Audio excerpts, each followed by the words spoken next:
Hello दोस्तों, राधे राधे, राम राम। कैसे हो आप सब? आई होप आप अच्छे होंगे। मेरे चैनल जीवन जीने की कला पर आपका स्वागत है। आज हम जानेंगे कि भगवान राम का मुंह बांदर जैसा क्यों था, या फिर वो वानर जैसे शरीर के क्यों थी, इसके पीछे क्या कारण है। तो उससे पहले प्लीज़ दोस्तों मेरी वीडियो को लाइक, शेयर और चैनल को सब्सक्राइब कर दें और नीचे दिए हुए रेड बटन को दबा दें, ताकि आने वाली मेरी सभी वीडियो आप तक पहुंचती रहें और आपको ज़्यादा से ज़्यादा धर्म का ज्ञान होता रहे। और नीचे दिए गए कमेंट बॉक्स में जय श्री कृष्णा, राधे राधे और राम राम लिखना ना भूलें। और नीचे दिए गए कमेंट बॉक्स में मुझे कमेंट करके बताएं कि मेरी वीडियो आपको कैसी लगती हैं। तो आइए हम शुरुआत करते हैं कि भगवान हनुमान का चेहरा या फिर उनका शरीर वानर जैसा क्यों था। उससे पहले प्लीज़ दोस्तों 1 सेकंड का समय लगेगा। प्लीज़ मेरे चैनल को लाइक, शेयर और सब्सक्राइब कर दें। भगवान राम जी एवं उनके परम भक्त महाबलशाली हनुमान जी के बारे में पूर्ण जानकारी वाल्मीकि रामायण एवं तुलसीकृत रामचरितमानस में ही मिल सकती है। वाल्मीकि रामायण में तो भगवान राम के अलावा सबसे अधिक गुणी और बलवान श्री हनुमान जी को ही बताया गया है, जिन्होंने बड़े बड़े कार्यों में बहुत ही सरलता से पल भर में संपन्न किया। शास्त्रों के अनुसार जाने क्या वास्तव में हनुमान जी बंदर थे, या फिर इसके पीछे क्या कोई और रीजन था। जब भी हम हनुमान जी का चित्र देखते हैं तो उसमें भी एक बंदर के रूप में दिखाई देते हैं, जिनकी एक पूंछ भी है। उनके चित्र को देखकर हर किसी के मन में अनेक प्रकार के प्रश्न उठते हैं कि हनुमान जी बंदर थे, या फिर वो मनुष्य थे, या फिर उनको कोई श्राप मिला हुआ था, या फिर कोई वरदान मिला था। ऐसा क्या कारण था कि उनका शरीर ऐसा था।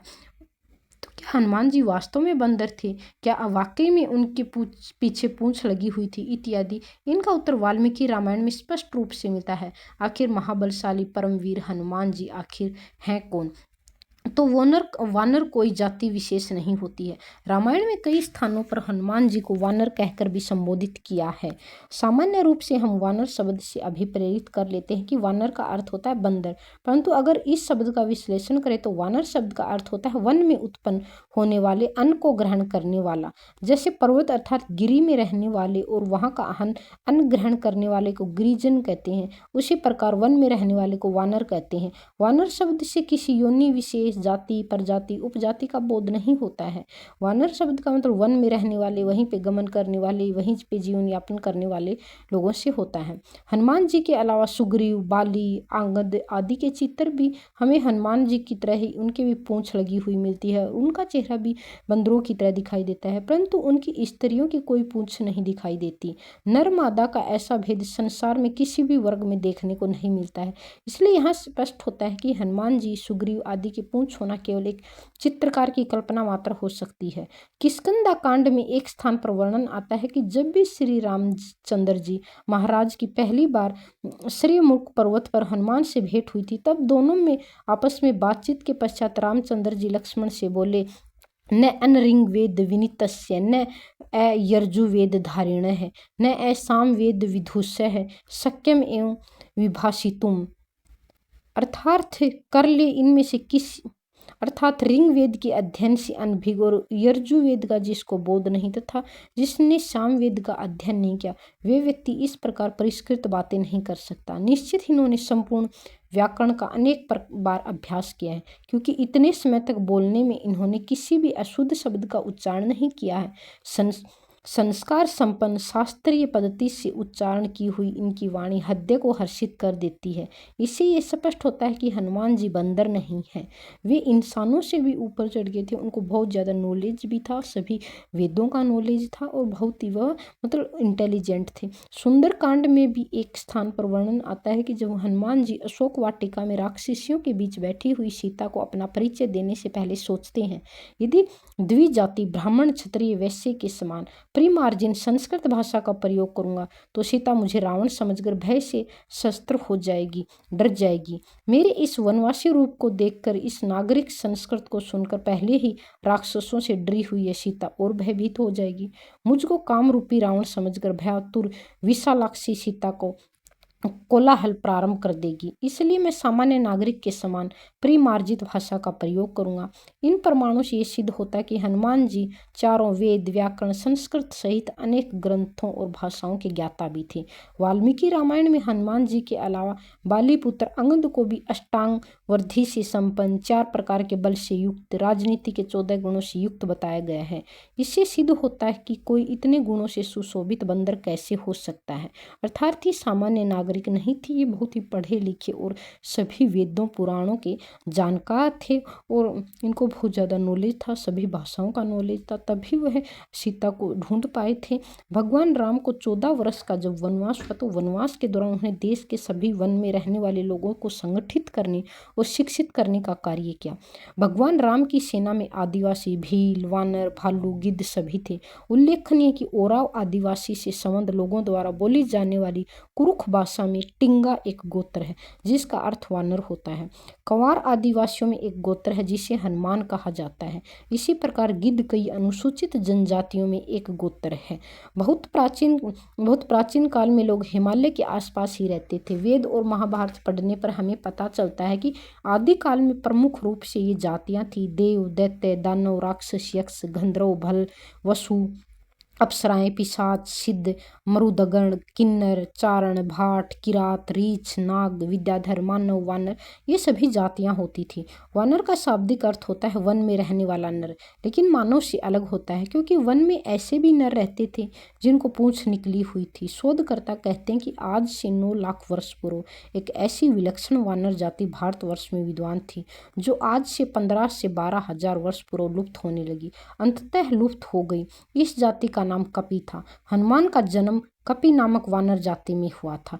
दरअसल आज से 9 लाख वर्ष पूर्व मानवों की एक ऐसी जाति थी जो मुख और पूंछ से वानर समान नजर आती थी, लेकिन उस जाति की बुद्धिमत्ता और शक्ति मानवों से कहीं बहुत ज्यादा आगे थी। अब वह जाति भारत में तो दुर्गावश विनिष्ट हो गई है, परंतु बाली द्वीप में अब भी पूंछधारी जंगली मनुष्य का अस्तित्व विद्वान है, जिनकी पूंछ प्राय 6 इंच के लगभग खत्म होने वाली है। ये सभी पुरातत्ववेत्ता अनुसंधायक एकमत से स्वीकार करते हैं कि पुराकालीन बहुत से प्राणियों की नस्ल अब सर्वथा समाप्त हो चुकी है।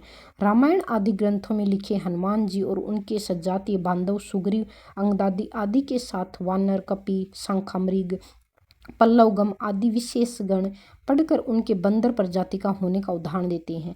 ये यह भी कहते हैं कि उनकी पूंछ, लांगूर, बाल्दी और लाम से लंका दहन का प्रत्यक्ष चमत्कार इसका परिणाम है। यह भी है कि उनकी सभी जगह सपूछ प्रतिमाएं देखकर उनके पशु या बंदर जैसा होना सिद्ध होता है। रामायण में वाल्मीकि जी ने कहा कि उन्हें विशिष्ट पंडित, राजनीति में धुरंधर और वीर शिरोमणि प्रकट किया है। वहीं उनको लोमस और पूंछधारी भी संतः प्रमाणों को व्यक्त किया है। हनुमान जी जब मानव नहीं थे तो फिर वे मानवों की किसी भी जाति से संबंध नहीं रखते। ऐसा माना जाता है कि वर्तमान में उनकी जाति के लोग लुप्त हो गए हैं। अब जहाँ तक सवाल आदिवासी शब्द का है तो समझना जरूरी है कि आदिवासी मानव भी होते हैं और वानर भी। आदिवासी का अर्थ होता है प्रारंभिक मानव या वानरों का समूह है। भारत में वानरों के साम्राज्य की राजधानी किष्किंधा थी। सुग्रीव, बाली इस साम्राज्य के राजा थे। यह पंपास सरोवर नामक एक स्थान है जिसका रामायण में जिक्र मिलता है।